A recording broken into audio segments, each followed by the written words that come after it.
पाकिस्तानी ड्रामों की मकबूलियत में इजाफा हो रहा है, जो नेशनल और इंटरनेशनल सतह पर शायकीन को इंटरटेनमेंट प्रोवाइड कर रहे हैं। इन्हें पाकिस्तान, भारत, बांग्लादेश, नेपाल और उससे आगे बड़े पैमाने पर देखा जाता है। 2024 में 4 पाकिस्तानी ड्रामों ने 1 अरब व्यूज़ को अबूर करने का शानदार संगे मील हासिल किया। जब से पाकिस्तानी ड्रामाज यूट्यूब पर अपलोड होना शुरू हुए हैं, तब से उनकी मकबूलियत में इजाफा हुआ है।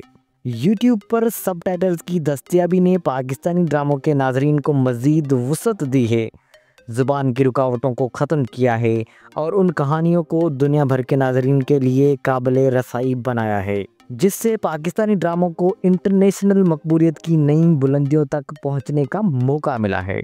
यहाँ हम 2024 के 20 सबसे ज़्यादा देखे जाने वाले पाकिस्तानी ड्रामों की एक एहतियात करदा लिस्ट पेश कर रहे हैं, जिसमें कुछ मुकम्मल और फ़िलहाल कुछ नशर होने वाले सीरीज़ दोनों शामिल हैं। लेकिन उससे पहले ट्रेंडिंग टुडे को सब्सक्राइब कर लें, वीडियो लाइक करें और शेयर करना ना भूलें।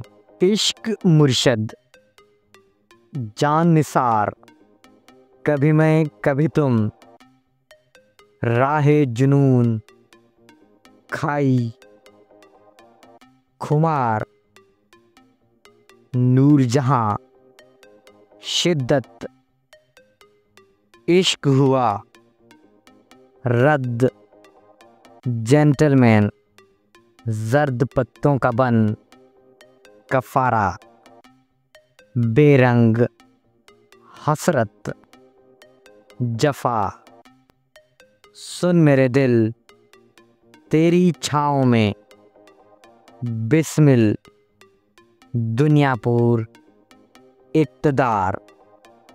आप लोगों को ये वीडियो कैसी लगी मुझे कमेंट सेक्शन में बताना ना भूलें। अभी तक अगर ट्रेंडिंग टुडे को सब्सक्राइब नहीं किया तो सब्सक्राइब कर लें, वीडियो लाइक करें और शेयर करना ना भूलें। शुक्रिया।